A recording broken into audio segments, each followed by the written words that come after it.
in listen-only mode.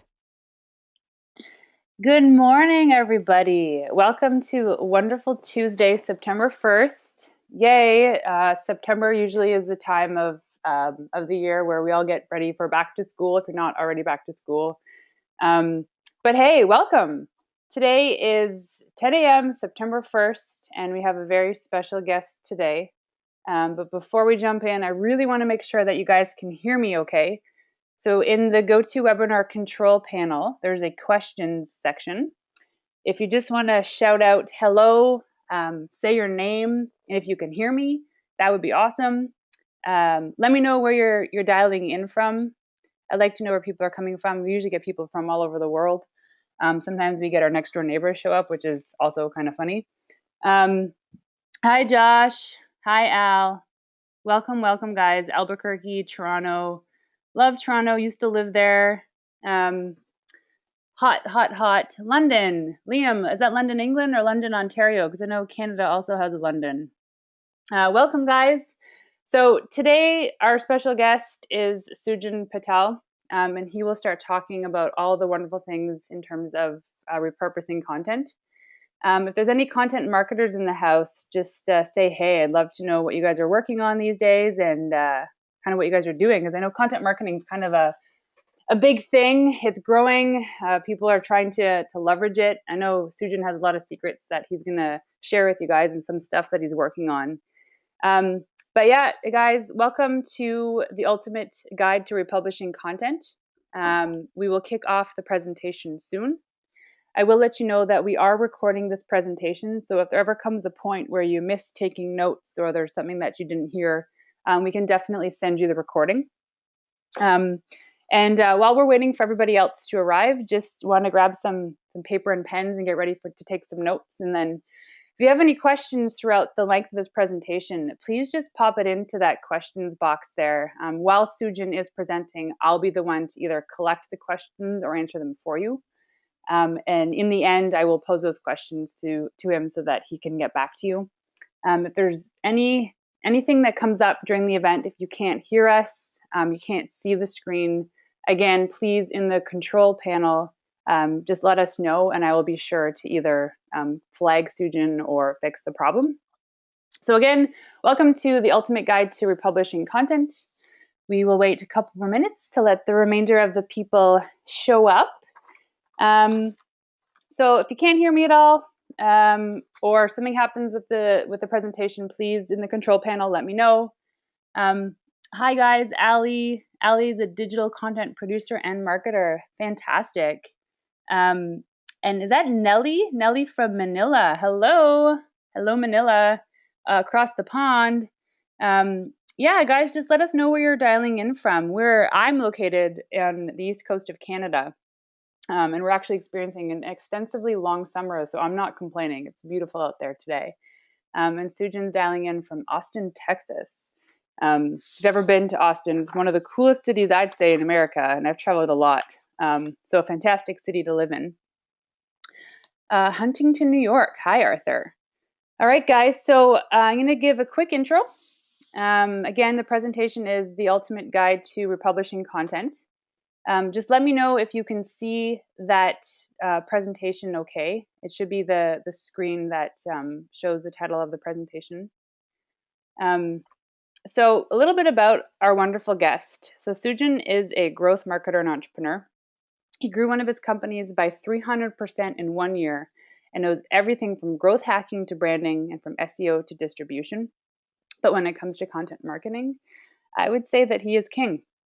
Having been featured in Entrepreneur, Fast Company, Forbes, Inc., Wall Street Journal, and so many more, he is one of the leaders in the content marketing space.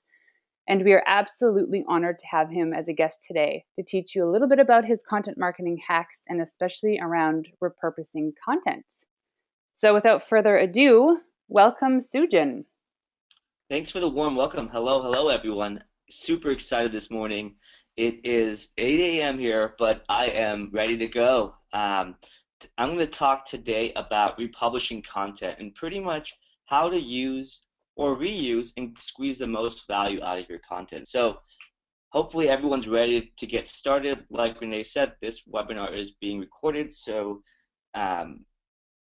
feel free to rewatch it later, or those of you who can't make it, hopefully you're listening to it now. All right, awesome. So today I'm going to talk really about three main things. Rebranding your flops. So things that didn't do well, or there's multiple reasons why things can't do well or didn't do well, but we're pretty much going to figure out and talk about how to reuse them or get the most out of them, bring them back to life even. We're also going to talk about repurposing content in general. So think about taking a blog post and turning it into an infographic or turning it into a webinar. Hint, hint. Syndication as well. So syndicating your content to larger publishers or different publishers to gain more exposure to pretty much a different audience, and how to do that without losing any SEO value. So those are the three main things we're going to discuss. There's going to be tons of things, tips and tricks along the way. Please ask any questions, post them in the chat, and hopefully Renee can answer them. If not, I will answer them at the end. I'm going to leave a good amount of room for questions because that's where a lot of the specifics comes in handy, or that's where I can discuss very, very specific examples. So a little bit about me. Renee did a great job. I am the co-founder of Content Marketer and Narrow, and prior to that, I ran a digital marketing agency and helped 137 companies. I actually counted the number of companies I helped just because I wanted the stats. I'm very, very data driven, and I wanted the stats. I've helped them with SEO and content marketing, and I do a ton of blogging. And so I blog about 6 times a week.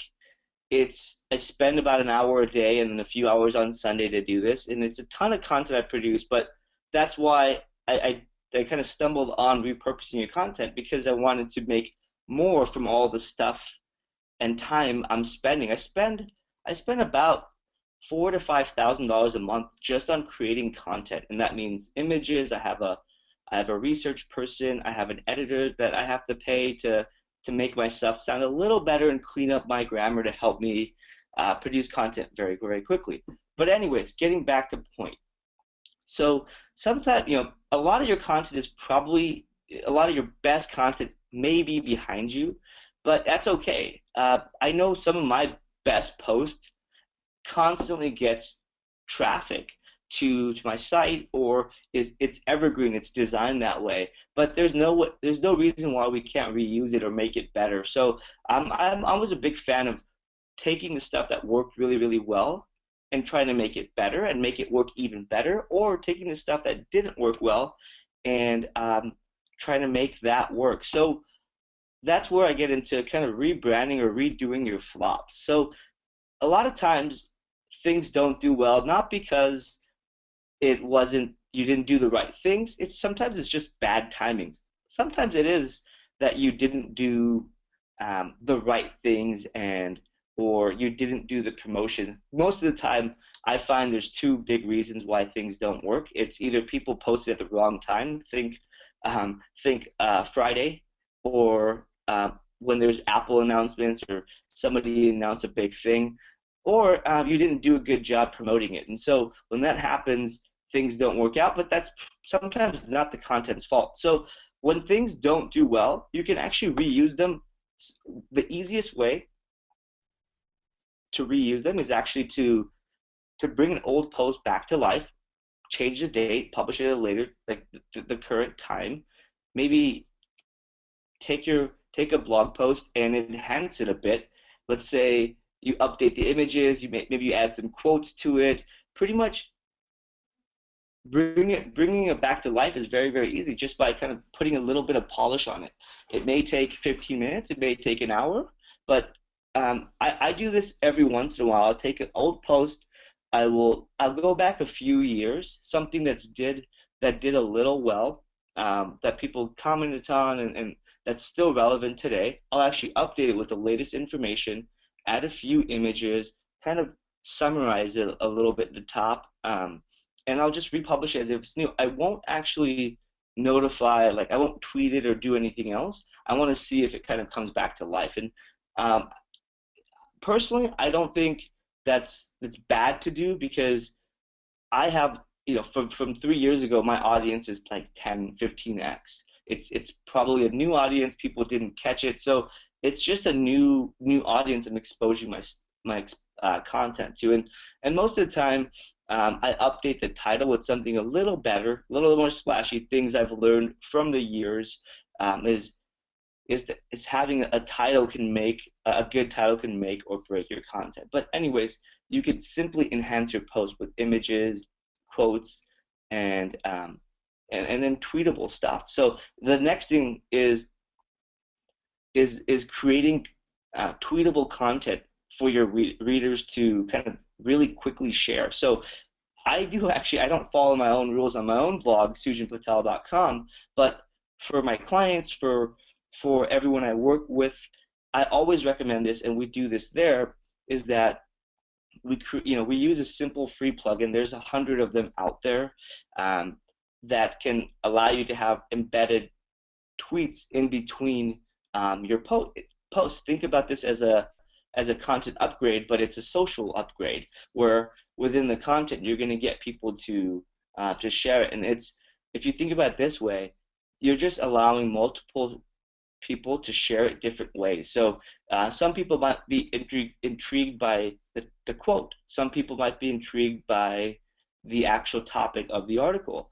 Some people might be intrigued by tweet number 3, right? Or like this third quote on the page. So you're just giving people various ways to share it, which at the end of the day increase your overall shares. So just by bringing it back to life and adding this, you can actually rebrand a flop pretty well. So if you're wondering what about duplicate content, all the SEOs listening here, you can do this without really hurting your SEO, and there's really 2 ways. So if you're going to rebrand a flop, I will typically recommend changing the URL to be kind of compliant with what's new.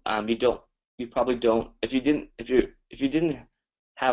it was a flop and you didn't have much traffic or traction in the past, you probably don't have any SEO value. So just change the URL to what kind of reflects the new title or whatever the new purpose of the post is, and then just do a 301 redirect. If you're using WordPress on your blog, you can use Redirection by Yoast. Super simple plugin. It's an old URL, you put that in, and then the new URL, put that in. And then if you're gonna repost it somewhere else verbatim, you can make sure just to use the rel canonical tag on the new site, referencing back the old site. And so what that's doing essentially is putting the SEO value and telling Google that, hey, this is not the original source. The original source is at X URL. And in fact, you're probably going to have stronger SEO because now you have a lot more social signals back to your brand. So 2 simple rules to follow. So like I said this before, try adding some pictures. Try taking a piece of old content and putting it back on the top of your blog, but don't really blast it on social media. You can if you want, but the way I measure the success of a true success is actually not talking about it and seeing how many people actually pick it up and how many people talk about it, and so or share it and how well it does. Obviously, if you're gonna promote it, it could do well, but it might not be the topic that does well. It might be your promotion efforts that make it do well. All right, so just as I said, you could take a piece of content that's old and bring it back to life. You could actually take some content and reformat it, make a new shape out of it. So what does that actually mean? It could be a guest post. So if you see me guest posting, or if I'm, for example, I post on HubSpot on something around content marketing for e-commerce. I've talked about content marketing many, many times before, but what I'm doing is I'm specifically writing for the e-commerce blog. I've reached out to them, and I wanted to write content marketing tips that were specific to that audience. Like I said, a lot of the stuff is very, very similar to what I talk about in general, and it might have been already included in 4 or 5 posts I've written, but I'm tailoring it to a specific audience, and I'm packaging it up in a very, very different way. I'll get into a little later about other ways to package it up, but the guest posting is a great way to kind of get the word out or package it to a new audience.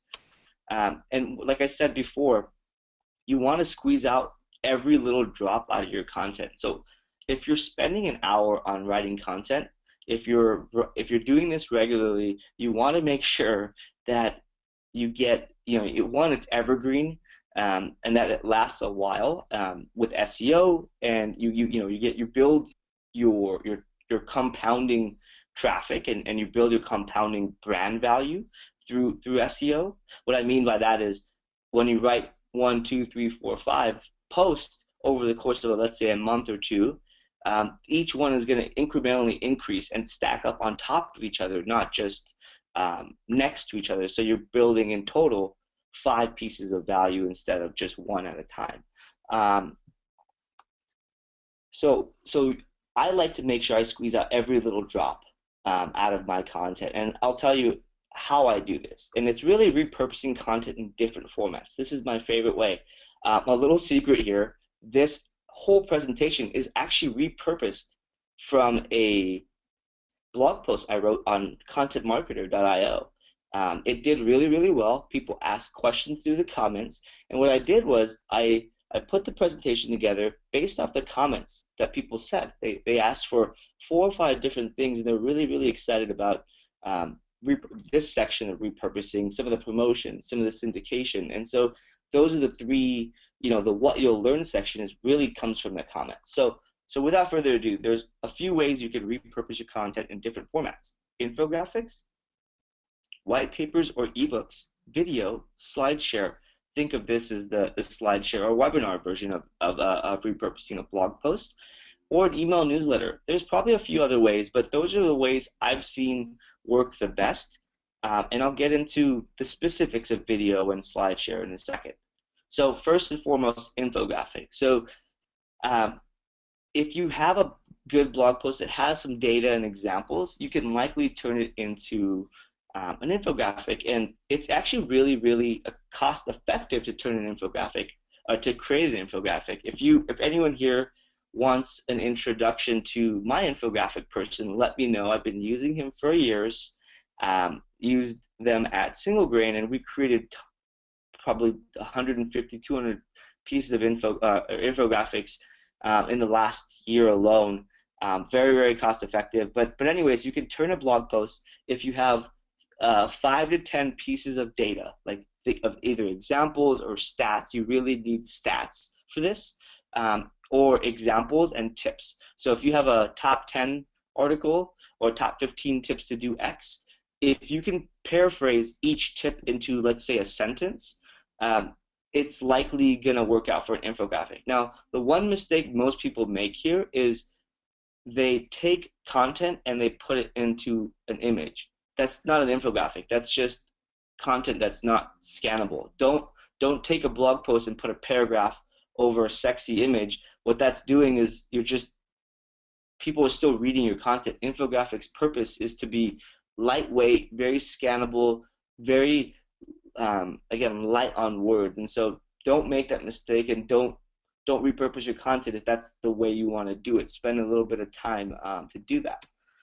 All right, so white papers, and ebooks. So the guys over at Barometrics did a great job with creating an ebook from their blog post, and I'll talk a little bit about their example because, like I said, they used their ebook and they also used their email list. So what they did was they planned this out a year ago, I believe. They created a series of blog posts about the transparency in growing a business. So they started blogging about how they're growing, what they did, what they've learned, and pretty much the whole process from nothing to where they are today. And it was, I believe, it was about 10 to 12 blog posts. It was a series I believe they wrote once a month, and whether they had a plan or not, it's a great way to have this theme, because what they pretty much did was they took their 10 and 12 blog posts and they put them all together into a downloadable ebook, and they added an introduction and an end. And if you read it and you look carefully, it's verbatim the actual blog post, which is not bad. But now they created a downloadable thing. Like I said earlier, they didn't have as big of an audience a year ago as they do now, so that audience didn't see most of their posts. So it's giving their audience something of value. And when you send somebody an email with a PDF or something downloadable, you come off as a lot more credible. Even though the perception is very, very high, even though it may take an extra few minutes to just put it into a PDF format, it works very, very well. The same thing goes to white paper. White paper is typically more research oriented or like industry update type things, a little more formal. So you probably want to take a blog post and add some more detail to it, make sure it's very, very data and fact based instead of opinionated. But by offering a downloadable PDF, you can not only take a piece of content and offer it to your audience, but you can actually get email addresses. And that's what I usually use to build my email list. If you look at my blog right now at sujipatel.com, you'll occasionally get prompted to get 25 chapters of my 100 Days of Growth ebook. It's completely free. The conversion rate that's I believe 8% of people that see the prompt actually download the PDF and hey, I already did a lot of the work. I'm introducing you to a paid product, but I'm also giving you something for free. And again, that's how one way I build my email list. So you're taking a blog post and building email list from it. All right, video. So this is one form of video. So I would throw webinar in here as well. But essentially, what I do every month is I take my top 5 pieces of content that did the best, whether it's the most questions or comments, whether it was the most traffic or social shares, or people engage with me on social media. I'll take the top 5 and I'll actually try to reuse them as a Periscope video. I'm going to be I'm doing this right now. It's not live yet. I'm going to be doing a video series called Uplift. It's going to be a YouTube channel where I talk about various marketing tactics, and really where it comes from, my little secret is that it's actually all my blog posts, and I'm just either splitting it in half and taking, let's say, 20 tools article or like 5 metrics, or like let's say I wrote an article on 13 metrics startups and founders should be tracking, and I did a Periscope. I'm going to do a YouTube video, and I'll split it up into 2 or 3 pieces so it's a little more easy to digest and short tips. Here's the little trick about video here, is that when you talk to somebody and they see your face, they see you smiling, they see your charisma, they see your energy, that is much, much different than reading your article. Like you're not going to get the same thing from people. So it's very, very powerful to see your face, and it sounds simple, but it's actually really hard to do. It took me actually probably like 50 hours of practicing to do this. And like I said, with video, you can actually do webinars, you can do speaking engagements. So this presentation right here, I'm probably going to record a few snippets of videos to talk to quick audiences. And YouTube, if you think about it, that is the second largest search engine. Why not capture a different audience? And so the whole theme of repurposing is really taking a piece of content and spreading it to a different audience. I jumped the gun a little bit with earlier, but there's YouTube, there's Meerkat, there's Periscope, VMO, Yahoo Scream, and Vidler. My favorites are YouTube and Periscope because and Meerkat as well. It's kind of a preference there, but really about 3 weeks ago, and I believe Dan Martell is doing a great job. There's a few dozen marketers that are really, really doing a good job on Periscope. They post a video every day. They're talking and engaging with their audience. What I do every day is I just tweet, hey, anyone have any questions? I'm going live on Periscope in an hour. And I get usually 1 or 2 questions, and that's what seeds the conversation. Again, SlideShares, another great way. So you take your best content and you put it into a presentable presentation, a PowerPoint. This presentation here was originally intended for a SlideShare, but this part is a little tricky because just like with infographics, you can't just take your text and block it up and put it into a presentation. That makes for a very, very bad presentation. Even this slide here, it probably could be broken down into a lot less words, but the trick with presentations is to use minimal words to try to get the same topic across, um, and use more examples and images and kind of make it more visually appealing. Um, it's a very, it's just another thing you can do. And then the last part of repurposing is an email newsletter. Lincoln Murphy does a really, really good job of this. So he blogs a lot. He's a customer success evangelist. He talks a lot about um, customer success, onboarding SaaS businesses, and he blogs on various sites. What he does, he's a really, really active email list. And what he does essentially is every time he writes a blog post, uh, he'll email the list when he does a webinar. In fact, like when I do this webinar, I'm going to email my list after the fact and say, hey guys, just did this webinar with Renee and Onboardly. Check it out. There's so many more, so much more value you can get from this, about repurposing your content and whatnot. But I'm pretty much emailing my newsletter with a rehashed version in email with my blog post. Your email list is probably the most as a blogger or marketer, your email list is one of the most important assets you have because it's your audience right at your fingertips. And so you might as well email them and send them your content. Not a lot of people know this, but I'm fundamentally lazy. And what I mean by that is I actually want to make sure anytime I spend a minute or 5 minutes or an hour of doing work, I want to make sure it gets an ROI from it. Otherwise, what's the point of doing it? So I don't want to just do work for the sake of doing work. And so what I do is I take my blog post and I set up an RSS newsletter. So every time I write a blog post, many of you will probably get an email from me in the next few minutes with my blog post from today, but I'll just send an RSS email. And so my whole list gets my whole blog post. And that's usually how my promotion starts. But anyways, it could be as easy as that. All right, so now for the fun part, syndication. Syndication is, most people think it has a negative SEO effect, but it doesn't. There's a lot of, there's two things you need to make sure you do. One is the rel canonical, and make sure you work with publishers to make sure they do that before they publish. But syndication can actually diversify your presence online. I know there's a handful of sites, the Next Web, TechCrunch, VentureBeat, and so many more sites actually are accepting syndications. In fact, if you email the Next Web with a very good pitch, short and sweet, 2 to 4 sentences, with why the hell they should publish your stuff, they'll likely listen to you if you have a good story, or they'll give you feedback. If you're wondering how do I contact them, well, that's what content marketer is for. Sorry, shameless plug here, but or you can guess their email addresses. It's not that difficult. I'll give you a little hint. It's first initial, last name at thenextweb.com, or it's first name dot last name at thenextweb.com. But I gave you here. Find the author or find an editor, and you're pretty much, I gave you their email addresses right there.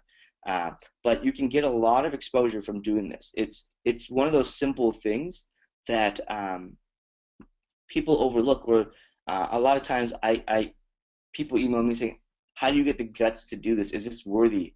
Well, I can tell you if it's worthy or not, or you can do it and find out the real answer. Just I'd rather go do it. So, all right. So more places you can kind of promote or syndicate and publish or use to get more traction. I'll jump into a couple of these things. Growthhackers.com, Hacker News, and Inbound.org are typically more for marketers.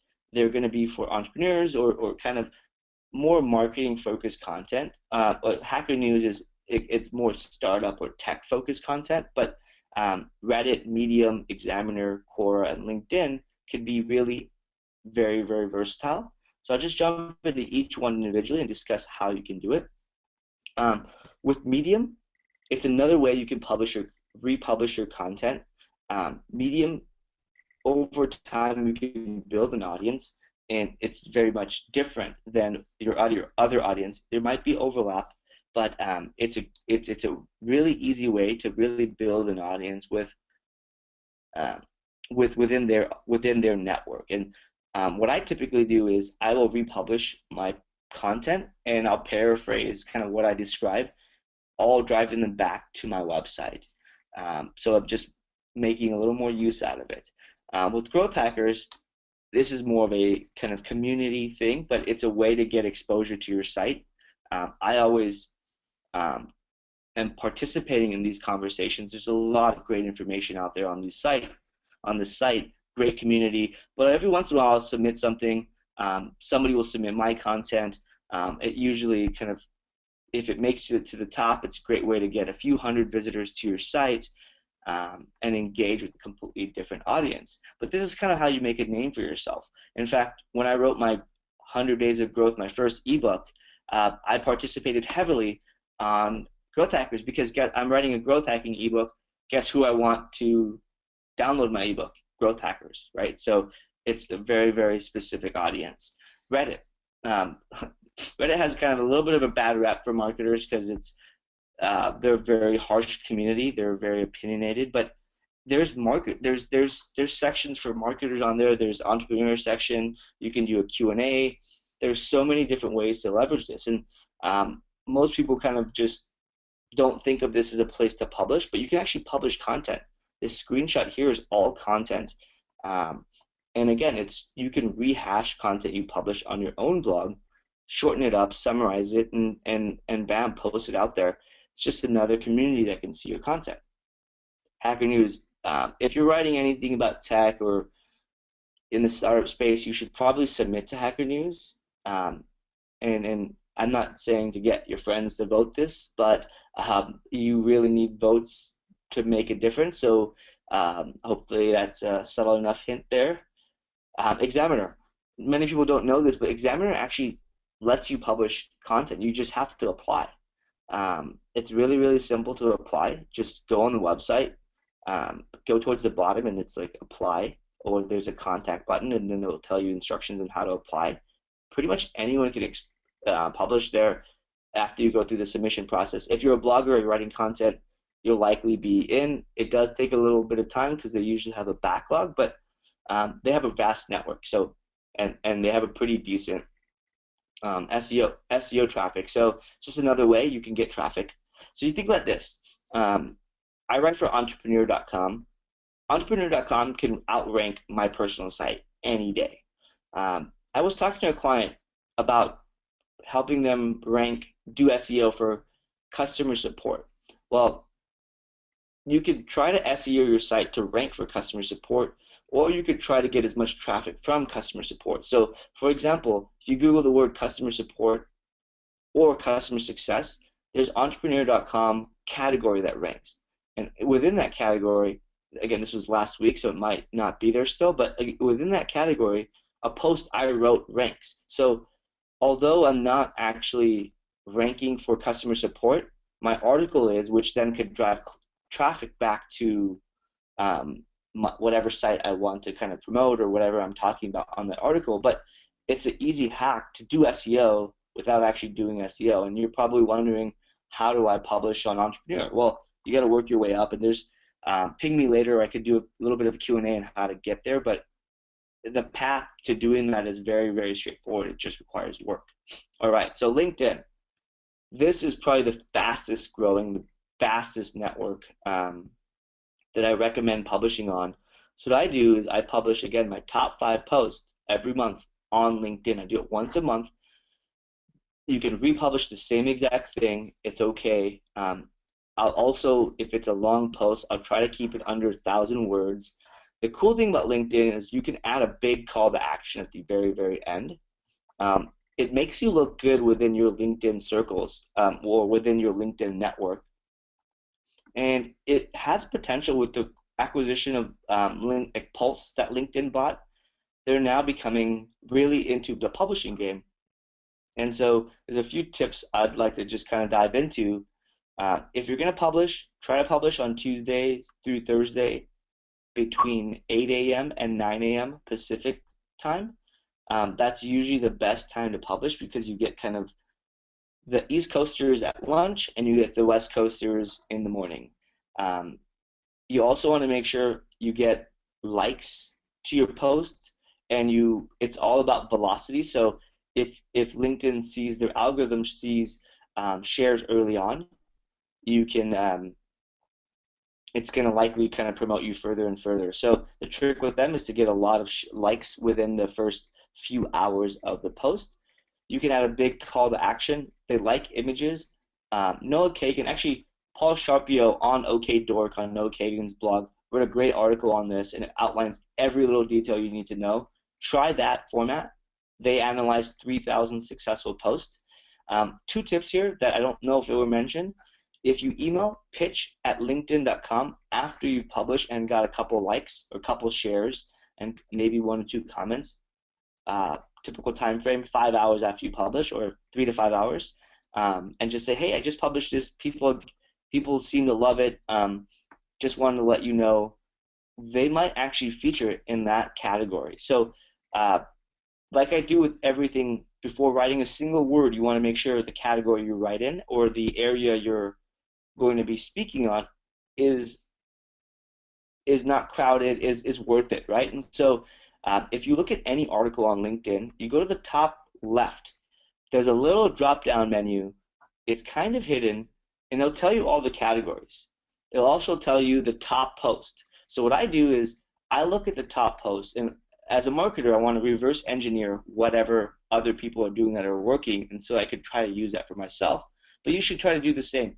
Look at what's popular, and you generally find it's broader business news. You'll kind of get a sense of that audience. But if you look at every one of those categories, those are the categories you probably want to write on. Now, I say this all the time, don't write what you want to write about. Write what's going to be most beneficial to your audience or where you're trying to build a brand. At the end of the day, what people want to read, not what you want to write about. There's a big discrepancy between there most of the time. So take a look at those categories and look at what's been successful there, or look at where there's opportunities. I'll tell you this. When I first started doing this 6 months ago, we did this for my CEO when I worked, Chad Hoverson, as well as myself.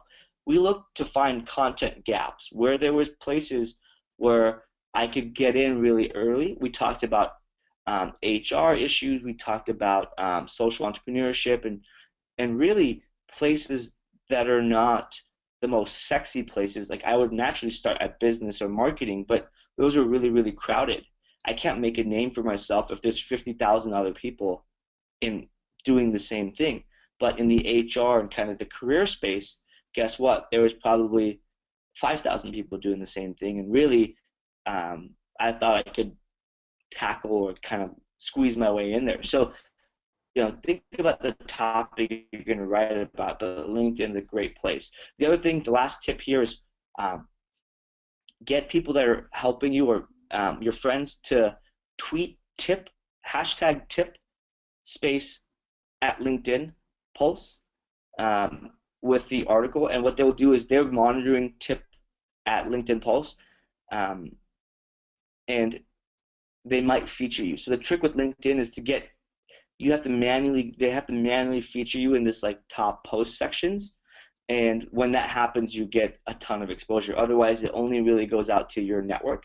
And if you get really lucky, and it's all about consistency. You do this every week or every month, you're going to get either asked to be an influencer, very, very hard to do, or at the very least, they'll tweet you more often. So that's where you can get a lot of exposure. All right, I'll power through this next one, inbound.org, because this is, again, more for marketers, but they take unique content now, which is, again, another way to get content out to another community. Very, very active community.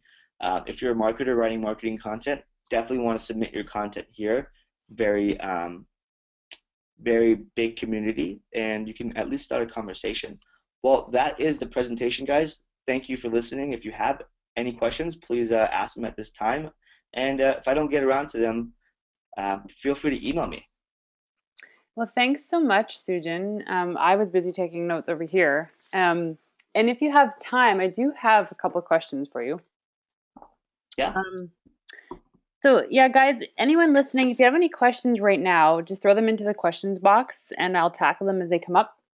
Um, so Al asked, no negative issues. Just a second. No negative issues. SEO penalty, republishing exact verbatim copies. Oh, okay. So if you're republishing content verbatim on syndication sites, will it cause you any sort of penalty SEO wise? So as long as the other site uses the rel canonical tag, so the place that's publishing it has to accept that. And before I actually submit content to other places, I ask them, hey, are you open to adding this tag? And it's just one line, but if they're not open to it, you probably don't want to republish it there. And and even beyond SEO, I think people often get stuck in like, oh, I'm just facing issues with SEO and I'm going to get duplicate content. Well, at the end of the day, you have a larger publication has a far better reach than your personal site does. And so I'd rather post on the next web than my personal site because I know a lot more visitors or a lot more eyeballs are going to go on it. And so beyond just republishing, you might consider publishing more externally than you do internally on your own sites. Yeah, that's actually a good tip. I don't know if you know Dan Norris. He's the guy out of Australia who started WP Curve. He came up with this ratio of 70/30. So, especially when you're first starting out doing content marketing, he suggests that you spend the time publishing your content on someone else's site 70% of the time and focusing only 30% of your time on content published on your own site. Because, as Sujin says, it's you're taking advantage of someone else's community that already has the following. So by doing that, you kind of build up authority, and then when you do start sharing stuff on your site, there'll be more people that want to kind of subscribe and also share your content, which I thought was great. Um, so another question, Sujin, the thing about priming the pump. So it's kind of a neat term.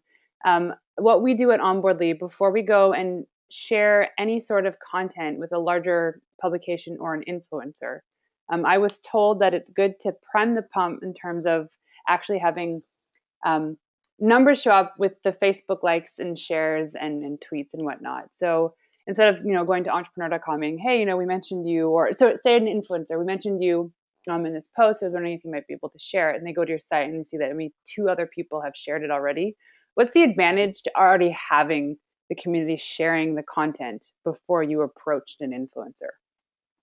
Yeah, that's a great question, and that's a kind of a two-part answer. So the first part, and it's the more direct answer, is I spend a few bucks on syndication or promotion on Facebook ads, or you can use kind of things like Outbrain.com or Zamanta. Zamanta is a great way. They take a bunch of these. Well, let me back up. For those of you who don't know what Outbrain is those little ads that says like related content that are on CNN. They're on most of these large publishers. Now, Outbrain is just one of many sites that do this. To Gravity, there's I forgot all these names. There's a lot of sites that do these things. Samantha is a great company that aggregates all these sites, and they pretty much take your feed and post it elsewhere and to these sites. Now, when I first started, when I didn't have any people sharing my content, I spent $500 a month on Outbrain just to make sure people came to the site, and it was a great way to get initial shares. Um, and then the other thing is I use my email list. So when I first publish a piece of content, my email list will get it first, and they'll come in and they'll start the sharing initially. You could also do Facebook ads. So at wheniwork.com, when I first started there, early 2014, we had 20,000 visitors a month. Most of it from Google, coming from Evergreen content. So nothing new that we were doing was getting any real traction. So we were writing content for millennials, and we were writing content that was kind of a little more shareable on Facebook. So we just spent $50 every time we wrote an article or published an article, $50 for the next 10 days, so $5 a day. Now, if you don't have that budget, you can even get it by with $10 budget, as long as you get a little bit of shares. But it is very, very important to have those shares before you do the outreach, because two shares and emailing an influencer, they have a bad impression on you, and you really only have one chance to make that impression. The second part of my answer here is that pre-promotion is very, very important. So, for example, if you plan to mention an influencer, if you email them after the fact with no shares, that makes you look bad. However, if you email them saying, hey, 2 days before your blog post goes live, or the night before your blog post goes live, saying, hey, love your stuff, or a big fan of, and insert one specific example. I just want to let you know I'm quoting you for my post tomorrow. Here's a link. It'll go live tomorrow at 10 a.m. And then when it goes live at 10 a.m., hey, I just wanted to follow up again saying, hey, just wanted to email you again. Post just went live. Check it out. Would love for you to, would love your feedback, or, if you are feel gracious enough, feel free to share it. Now, what I did here is I just framed the story differently, then I still have no shares on my site. But because I emailed them before, or her before, and then followed up the same day and let them know, hey, it just went live, don't expect shares, they might think differently. And guess what? It does work. So promotion should be built in earlier on, and early on before you even hit the publish button. No, that's great. I know that Derek Halpern says that 80% of your time should be promoting your content, and you should only be spending 20% of your time creating the content.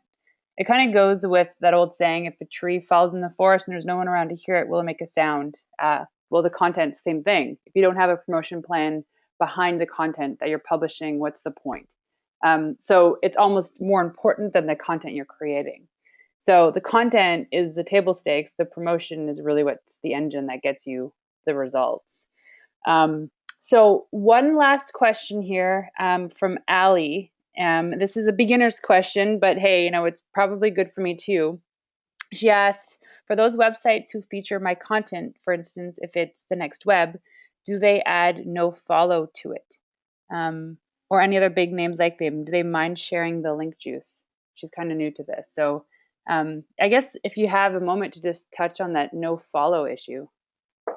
Yeah, so so a lot of these big sites, they do add no follow. The easiest way, each site has its own specific kind of guidelines that they do internally.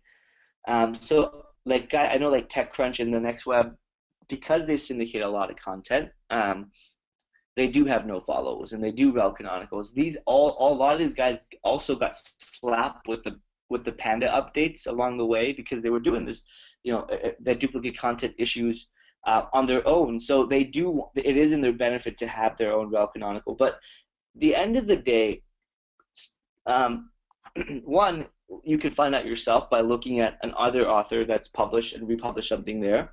And they usually say, hey, this was originally published on, and there's a sentence at the beginning or the end that says originally published on blah, blah, blah. And just check to see those articles to see if they have no follows. If they do, then you have your answer right there. But like I said before, go think beyond that, right? And SEO, and guest posting and getting your content out there. SEO's value is great, but what's more than SEO value is the traffic, the brand value, and all the other ancillary things that come with that. I stopped when it comes to content marketing or writing content for my brand. I stopped focusing on SEO as the primary thing. Instead of looking at how many links I got, I actually started focusing on how many brand mentions or mentions I got. And a link is a mention, but ever since I started doing that, my SEO has doubled or tripled. So by not really caring about links and caring about the broader topic, I've actually done a better job at SEO than by just focusing on SEO. That's fantastic. Yeah, that no follow thing is interesting. I know a while ago it wasn't a big deal, but now with more people creating content and publishing content with syndication and whatnot, it's an issue. But like I said earlier, spend a lot of time focusing on promoting and creating great content, and then people will start to follow you and respect you. which Sujin, you've done so well, and I know you've been tackling this for years now. So you're not just an overnight sensation. You've already mentioned how much time and money you put into this. It is a huge investment of both time and money. But if you're consistent at it and you do it well, then you'll be very successful. Um, so anybody else have any other questions? Just throw them in the questions box. We're going to wrap up this presentation now. There will be a follow-up email that's going to come after this event, and it's actually showcasing Sujin's new book, which I hope you guys can check it out. I know I've been reading it, and it's fantastic, all about content. Guys, it's been a pleasure. Sujin, thank you so much for having or for joining us for this wonderful event. And I know you're a bit under the weather, but you've done an amazing job. And guys, any questions, please? Sujin, where can people reach you? Yeah, the best way is just to either submit a contact form on my website or email me. My email is sujitsu@gmail.com. I'm pretty much everywhere. If you comment, I want to answer your questions. Tweet at me, whatever. I will get your question answered. The only thing I request is be specific. I can't help you if you say, how do I do SEO for my website? I can't help you if you say, I want to rank for these keywords. What's the best way to go forward? This is my Okay. website. So try to be specific. But it was amazing to be on here. Thank you for having me, and hopefully look forward to doing this again. Fantastic. Well, have a great day, guys. And Sujin, thank you again. Thanks. Bye.